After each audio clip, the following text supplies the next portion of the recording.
Good morning, everyone, and welcome back. And today's video is a true crime, or my true crime corner video. And I had a case all picked out, and after kind of looking it over, and I was like, "Good God, this is going to be an hour long."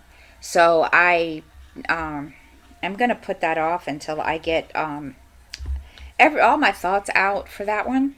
So, but today we're going to do a case that I found was kind of uh, interesting, I guess. This guy is Rodney Alcala, and he was a contestant on the dating game. Okay, right. You're probably wondering why. Well, what? Yeah, I did not know this. As I was reading this, I was like, he appeared on the dating game while he's considered a serial killer, um, and a convicted rapist, and I guess during his crime spree, he in the middle of the crime spree he was a contestant on the dating game, which I thought was kind of um, okay, kind of weird, but it did not give a reason to why he became a contestant, not unless he was this was one of his ways to attract his victims. I don't know. um so we're going to kind of get into this, but before I do that, I want to give you guys a couple of announcements. The My whip and chat that I usually put up yesterday, or for on Mondays, I will put up next Monday. I did not get to record it yesterday. I had a really bad migraine yesterday morning, and it just kind of got worse from there. So it wasn't bad. Of course, I'm just contradicting myself, but it was bad enough, and I did not get to record. And I apologize. I just did not feel well. My head was killing me. So I will make up for it next Monday, I promise. So we're going to get into this case. Now, as I said, he is known to be the dating game killer because of the fact that he was a contestant on the dating game. And again, I find that kind of weird, but okay, whatever. Now, he was born August the 23rd, 1943, and he let me try. I'm trying to get. Sorry, guys. I'm all discombobulated this morning. Um, he was born in San Antonio, Texas, and in 1951, his father moved them to Mexico, where 3 years later,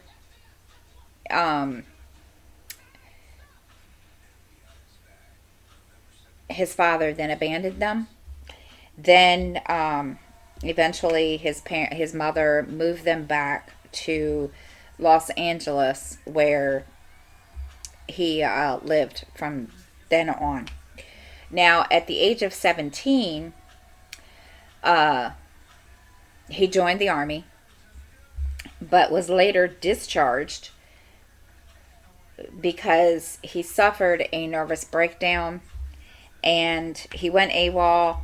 But after that, of course, he was discharged after that, and he was diagnosed with antisocial personality disorder. And I did look this up, and it's basically a disorder that does have violent tendencies and so forth. And he ended up going to he hitchhiked a ride from Fort Bragg to Los Angeles to his mother's house. Then after he left the army, or excuse me, he was discharged on medical grounds. Then after leaving the army, he graduated from the UCLA School of Fine Arts, where I guess that's where he became, good at being photography and so forth. Now, he committed his first known crime in 1968. Okay. Really?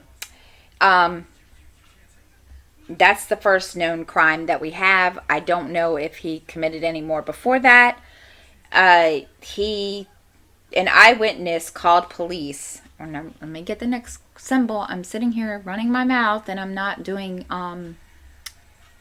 diamond painting. Duh. A witness had called the police stating that he watched um, Alcala lure an 8-year-old girl into his Hollywood apartment. And then when the police arrived, they busted the door down and they found the little girl alive who had been beaten and sexually assaulted. And she had been beaten with a steel bar and sexually assaulted with the steel bar. So this guy was not very nice to start off with. I mean, he's already, been diagnosed with a disorder, and he's just not a very nice person to start off with. I mean, seriously. Excuse me. Then after that, he evaded arrest, he fled, and he left the state and went to New York, and that is where he enrolled in the NYU Film School under the name of John Berger, Berger. And we're going to start the next section as I go into this, so bear with me while I pull this off. Now, in 1971, he obtained a counseling job at a New Hampshire arts art camp. Let's see, do I have this? There we go. Which, okay, I guess this is another place for him to pick up his victims. But he used a different alias, slightly different to the name that he's already going by. And it's the same last name, but instead of it being B-E-R, it's B-U-R, like a hamburger. So, in 1971,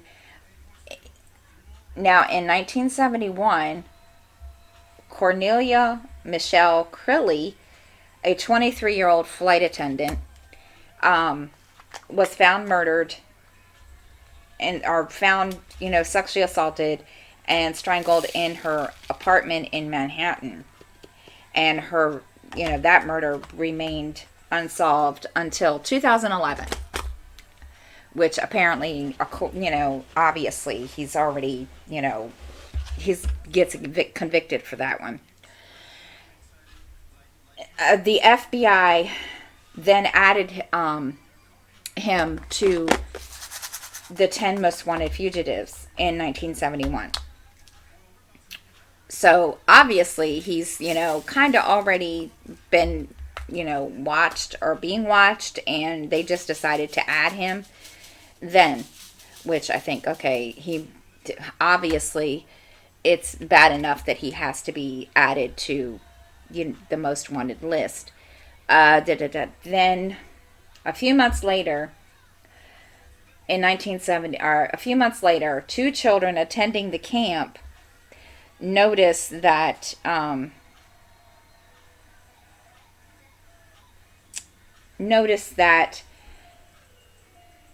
his photo on an FBI poster. And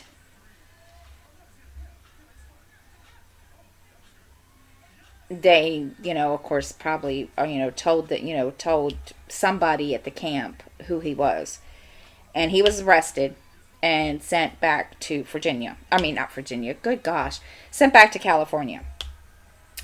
And By then, now remember, he's already, did this to a little girl, to an 8-year-old child. But her parents moved to Mexico and refused to allow her to testify at his trial.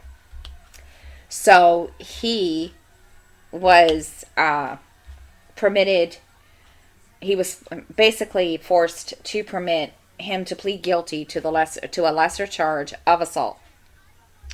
So because, which I can't say I blame the parents, because they didn't want her to testify, he had to plead to a lesser charge. And he only was in jail for 17 months. He was paroled after 17 months and under the indeterminate sentencing program. And this program allowed parole boards to release different offenders as soon as they demonstrated evidence of rehabilitation.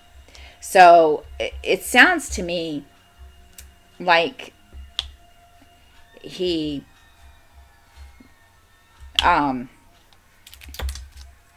just basically made himself to look like he was, the good guy, and he was doing what he was supposed to do, and make himself a model prisoner. And then, because good behavior, we're gonna let you go. So he and then less than 2 months after he was released, he was rearrested for assaulting a 13-year-old girl. And the only and she was, wait a minute, I'm reading this wrong. She had accepted what she thought would be a ride to school. And then, of course, he was arrested. And then once again, he was released under the same indeterminate sentence.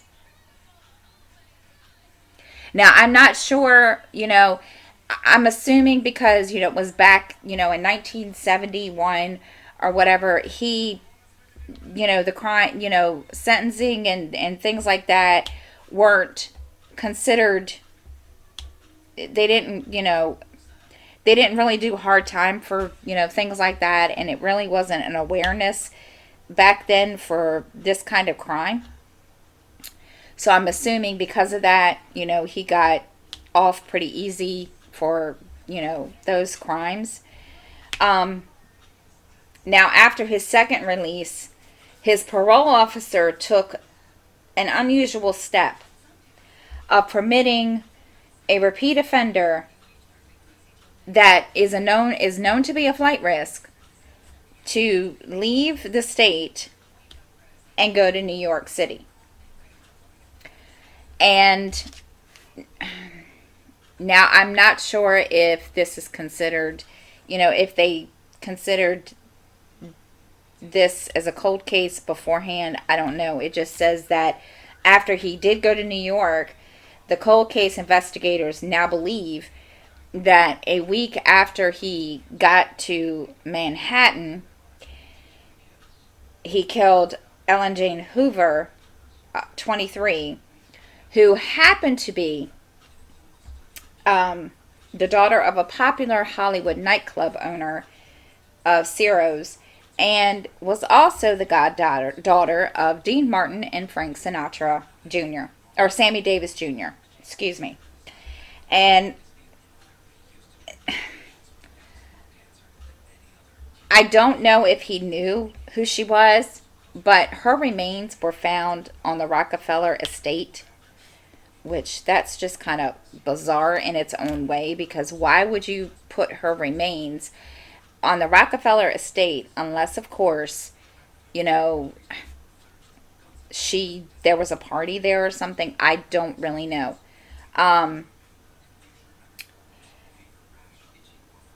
Then in 1978, he worked at the Los Angeles Times. So apparently after that, after what he did to Ellen Jane Hoover, I guess after that he went back to Los Angeles, where he started working for the Times, Los Angeles Times, as a typesetter. Now, I'm not sure what that is. I'm assuming, it's like, typing. I don't know. Um, and then he was interviewed. Now, you guys remember, during this time, the Hillside Strangler was, around or whatever, and I guess eventually ended up being interviewed by the task force for the Hillside Strangler, and it was part of their investigation for known sex offenders. So I'm assuming, because he was a known offender, they wanted to basically, pick his brain, I guess. So that, to me, that's just kind of like, okay, really? And of course, then gosh. Now, he was ruled out as the Hillside Strangler, and he was arrested for a marijuana possession, and he served a brief sentence. Now, during this period of all of this, which I thought was just kind of creepy to me, he had convinced hundreds of young men and women that he was a professional fashion photographer, and he had photographed them for his portfolio, quote, portfolio. A Times co-worker had recalled that Alcala shared his photos with his workmates, and I quote, and this is a quote from the co-worker: "I thought it was weird, but I was young and I didn't know anything. When I asked why he took the photos, he said their moms asked him to, and she remembered that the girls were naked." Okay, first of all, I don't. First of all, that would give me, warning lights right there in my head. Because number one, no mother would allow someone to take pictures of their child naked. It just, no. No. Sorry, I don't see that happening.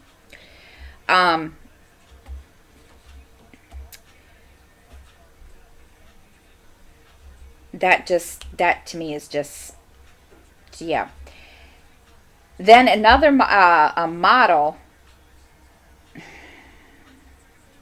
a woman that I guess she allowed him to take a photo of her in 1979, quoted, and this is a quote from her, he said he was a professional, so in my mind, I was being a model for him. And of course, she modeled for him, but the portfolio also included spread after spread of teenage boys. Most of the photos were very, very explicit. So he obviously let her see these photos, which I think is just kind of, I don't know if that's his, way to lure, people in, or lure the women in. I don't know. To me, it's just weird. I guess him being the photographer is the way to lure them in. But again, it's just all kind of creepy.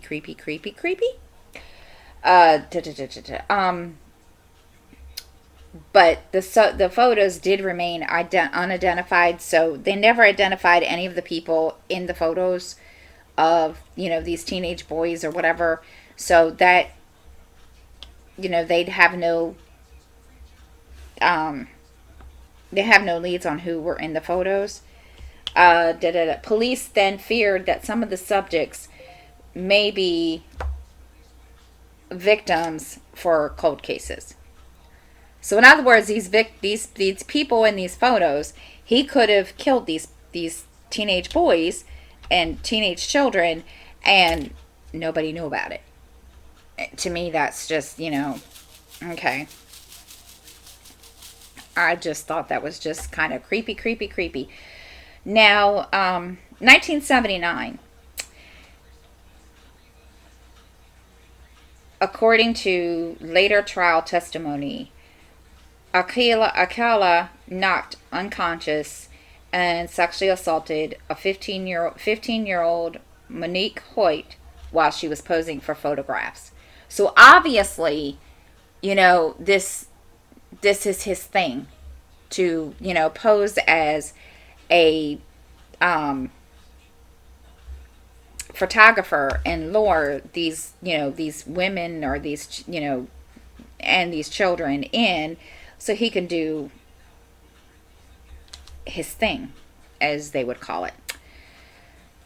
Now, here we go. This is where I think it's just kind of all kinds of, crazy, creepy.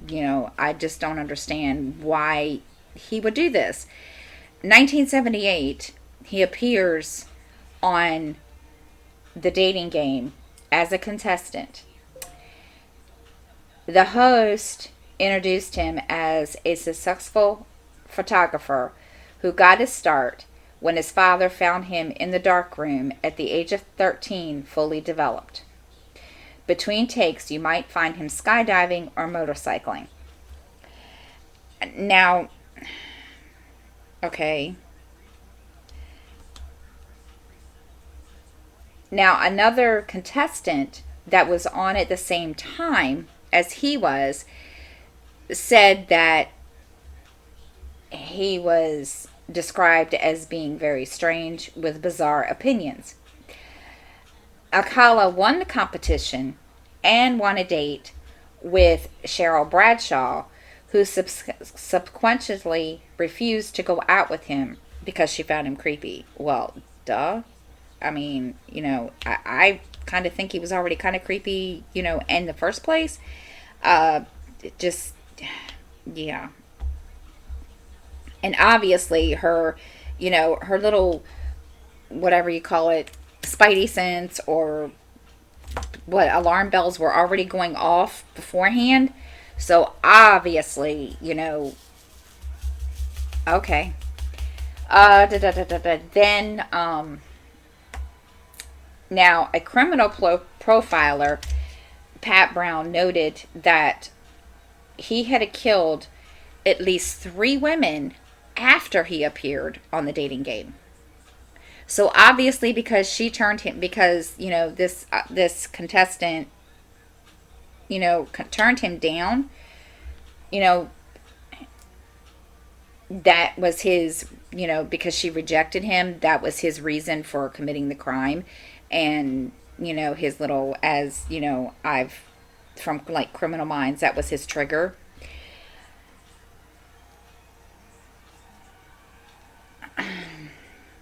And of course, they wondered what that did to his mind.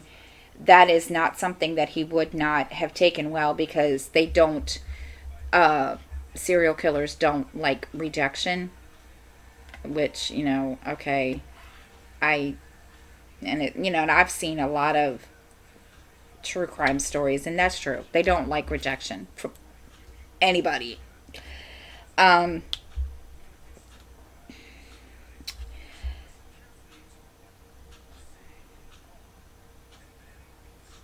Then, now there is another murder that is about a 12-year-old girl that he apparently committed. Her name was Robin Samso. She was 12 years old, and she was from Huntington Beach, and she disappeared somewhere between the beach and her ballet class on June 20th, 1979. Now, mind you, I was probably 10 years old. This is during the time that I was growing up. This last one is like I was 10 years old. I don't remember any of this. I've never seen the dating show. So, yeah, I don't have no clue about this game whatsoever. And, yeah.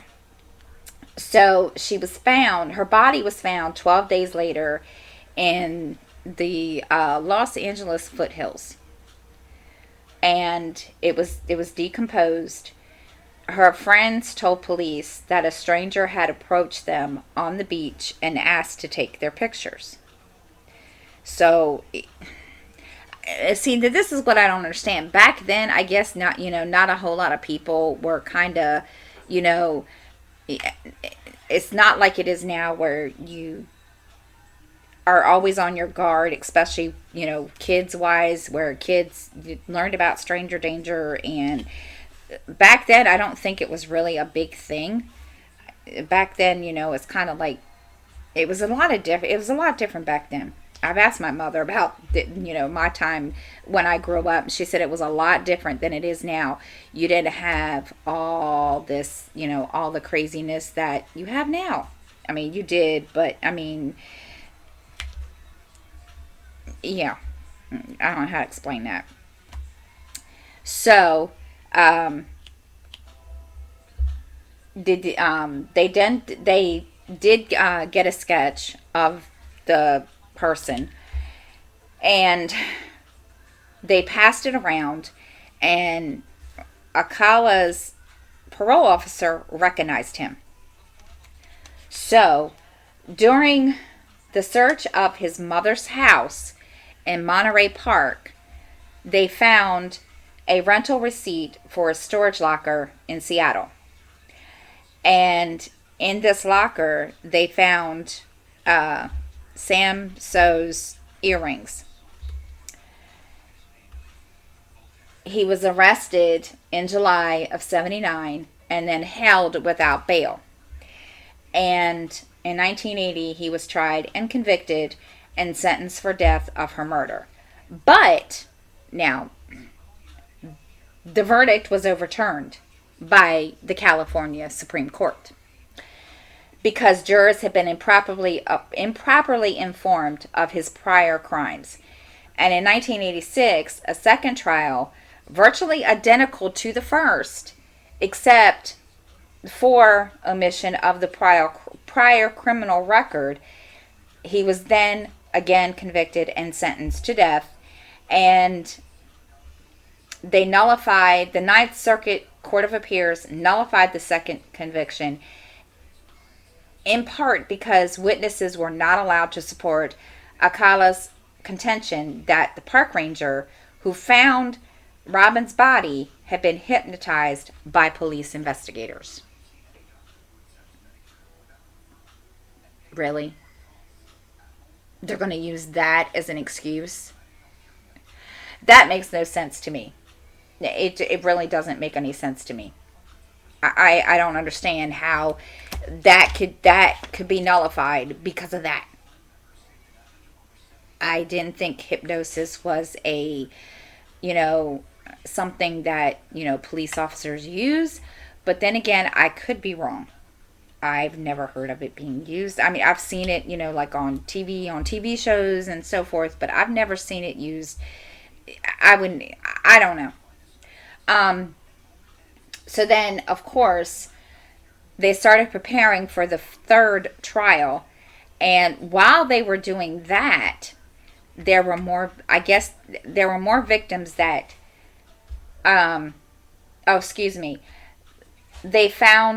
they learned that his DNA sampled under a new state. Of course, he objected to all this, found matched DNA left at rape murder scenes of two women in Los Angeles. And additional evidence also included a cold case DNA match in 2004, and that which led to his indictments of 4 additional women, which one was an 18-year-old runaway, Jill Barkham, and they found her rolled up like a ball in a ravine in Los Angeles. And she was one of the victims that they originally thought was one of the victims of the Hillside Strangler, which I thought that was kind of weird. Obviously, the Hillside Strangler, and of course, Alcala had some kind of methods that were similar to each other. I don't know. Um, Obviously, if they, questioned him about that. Then Georgia Wickstead, 27, was bludgeoned in her Malibu apartment. Charlotte Lamb, 31, was found assaulted and strangled and left in a laundry room of an apartment complex. And then Jill Parent 2, 21, was found in her Burbank apartment. So this guy just went, I don't even know what you want to call this, but yeah, he. Now they did say that all the bodies were found posed in careful chosen position, and another pair of earrings were found in his Seattle storage locker. Remember, they already found the little girl's earrings in his storage locker. So apparently he kept, trophies or whatever. I guess that's what they call them. Yes, that is what they call them. And apparently Charlotte Lamb's earrings were found in a storage locker. Now, during all of this, he's already in jail, and he's awaiting, this is between his second and third trial. He writes a book, and it's self-published, You the Jury, in which he claims innocent in the Samso case, and he suggested a different suspect. And he also filed 2 lawsuits against the California penal law system for a slip and fall incident and for refusing to provide him a low-fat diet. Really? You're on trial for all these murders, and you're worried about a low-fat diet? I'm sorry.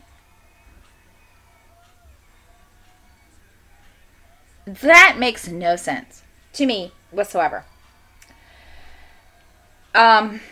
Finally, in 2003, they entered a motion to join the Samso charges with those of the 4 newly discovered victims. His attorneys contested this, and as one of them had explained, if you're a juror and you hear one murder case, you may be able to have reasonable doubt. But it's very hard to say you have reasonable doubt on all 5, especially when 4 of the 5 aren't alleged by eyewitnesses but are proven by DNA matches. So, regardless of that, 2006, the California Supreme Court ruled in the prosecution's favor, and in February 2010, he stood trial on all 5 of the murders. For the third trial, he elected to act as his own attorney. Again, I just don't understand why, and this really, I guess, I understand, everybody has a right to do this, it's your right to do this if you want to, but I just don't understand how they can allow, somebody that's,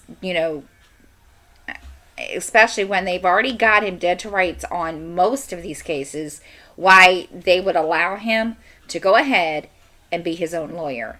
To me,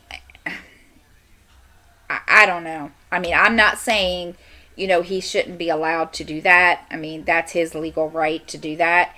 But common sense. They have you dead to rights with DNA already anyway.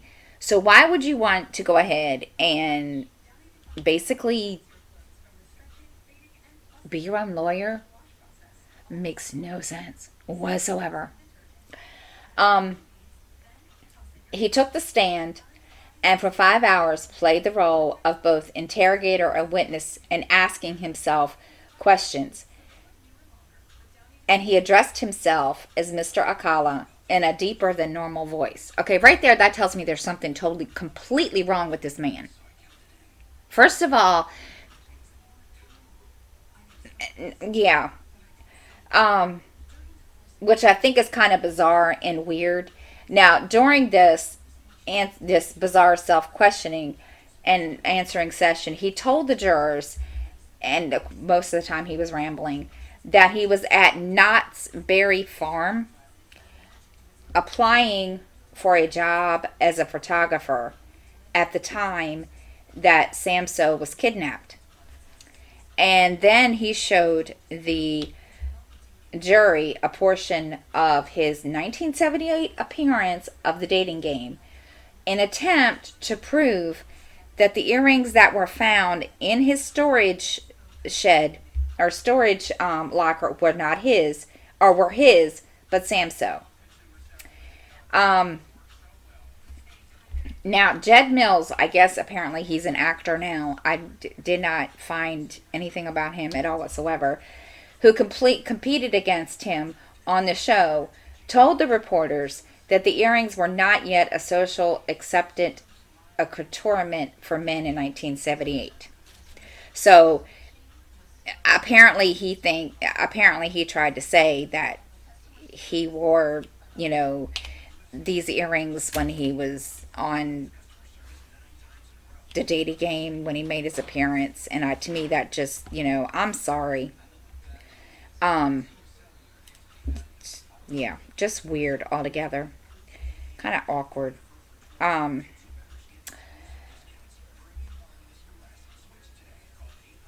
and he says, I've never seen a man with an earring in his ear. He said, I would have noticed them on him. So in other words, he'd never seen him with this earring in his ear.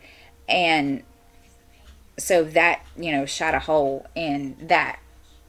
Um, Now, he made no significant attempt to dispute the four added charges, other than to assert that he could not remember killing any of the women. And as part, now, mind you, this trial had to be bizarre because, number one, he's his own lawyer and he's doing a question and answer, a question answer thing on the stand where he's talking basically to himself. Now, as part of his closing argument, he plays a Arlo Guthrie song called Alice Restaurant, which I listened to that, and it's just kind of weird. It basically, in the song, it says the protagonist tells a psychiatrist that he wants to kill. And then after 2 days of deliberation, the jury convicted him on all 5 counts of first-degree murder.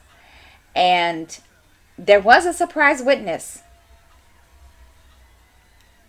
And you all are going to oh my gosh, when I tell you who it was.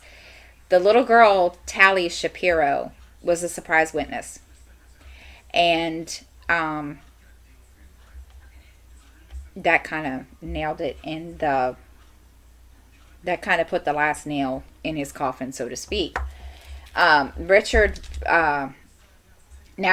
Rapport, which Rappaport was a psychiatrist that was paid by Alcala, and he was the only defense witness for Alcala, and testified that the borderline personality disorder could explain his claims that he had no memory of committing these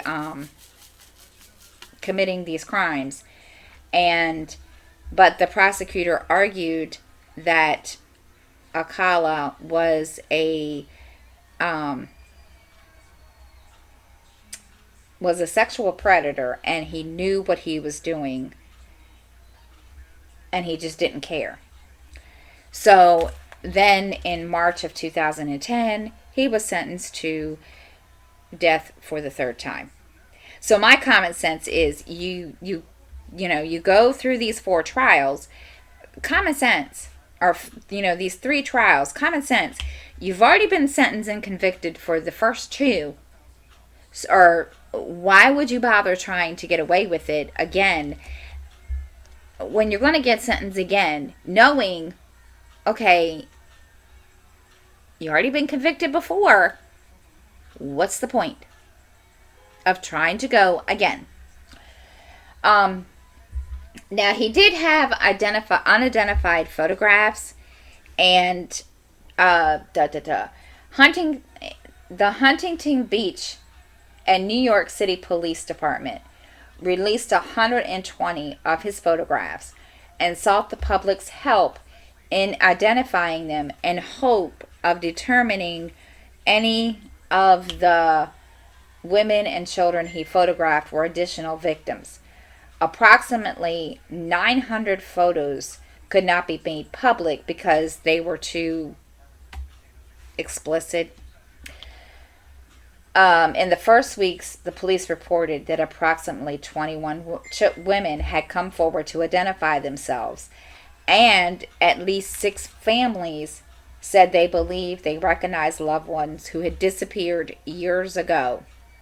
So you can just imagine how many other people, how many other, women and, children did he do this to? They were, and of course, never found. And none of the photos were ever, never really connected to a missing persons case or any unsolved murder until 2013, when a family member recognized the photo of Christine Thornton, and her body was found in Wyoming in 1982. So, yeah, it just totally, this is just a totally crazy, crazy case. Now, of course, he gets convicted, but 2010, the Seattle Police Department did name him as a person of interest in unsolved murders of Antoinette Whitaker, age 13, Joyce Gaunt, 17, 1977 and 78. And of course, he rented the storage area locker, and they found the jewelry. Then, of course, San Francisco, which he's been all over the place. So he's been all over, he's done Lord knows how many and how many states. In March of 2011, they announced that they were confident that Alcala was responsible for the 1977 murder of 19-year-old Pamela Jean Lamson, who disappeared after making a trip to Fisherman's Wharf. So, again, all these other, cases are coming out now, and I'm assuming it's because of DNA. She was supposed to meet a man there that was a photographer, and of course her battered body was sequentially found in a hiking trail. There was no usable DNA and no fingerprints, but they claimed there was significant evidence to link him to the crime. And then, of course, in Wyoming, in September of 2016, he was charged with the murder of Christine Ruth Thornton, who had disappeared in 1977. And a relative recognized her in 2013 as a subject of a photograph that he had in his possession, and her body was found in Sweetwater County in Wyoming. But in 1992, but she was not identified until 2015 because when DNA supplied by her relatives matched tissue samples from her remains. So because they didn't have any kind of, DNA from her or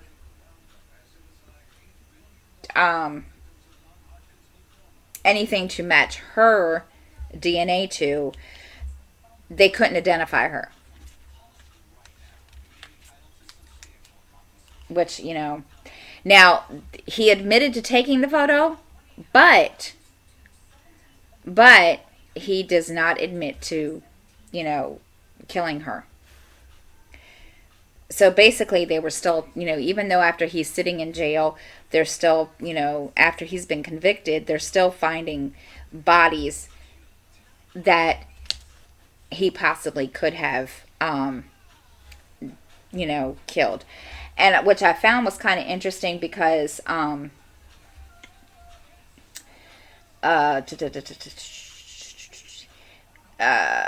in which the other thing about Christine, or yeah, what is her name? Yeah, Christine Thornton, was that she was also 6 months pregnant, which I thought was just kind of like, who does that?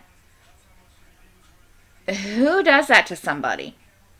I mean, really? That tells me right there, this man had no remorse, anything.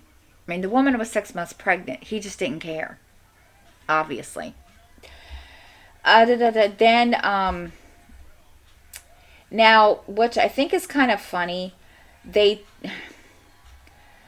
I want to kind of give you how many, they say that he possibly could have killed.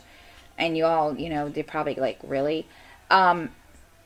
They're claiming that, and they're predicting that basically he has killed between 8 and 130 people. That's a lot of people. So obviously, even though he's sitting in prison right now, they're still finding, still finding bodies. I mean, to me, it just, this is just kind of just like one of these things, like, really, why he just has no kind of any kind of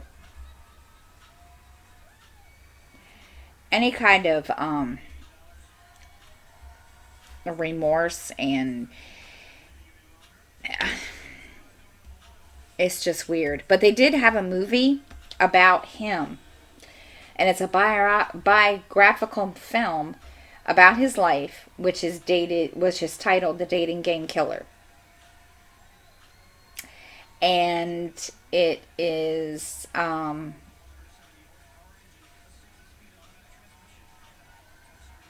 I don't know if it's on this on Investigation Discovery Channel. I don't know. I haven't looked on there lately to tell you if it is, but it was produced in 2017. So that just kind of, yeah. So that's it, guys. That was my, I just thought this was just kind of weird that this man, this serial killer, was on The Dating Game. And of course it's a game that, I've heard before, but I've never actually watched it. And truthfully, I mean, I was a kid. I don't remember what I did. I don't even remember. I was 10 years old. I really don't remember much of that. So, yeah. So that was kind of an interesting, case. And I just thought it was kind of weird that this man was, So that's it, guys. And thank you for watching. And I hope everyone has a great day. And just remember to hit that like button if you like the video. And I will see you all next time.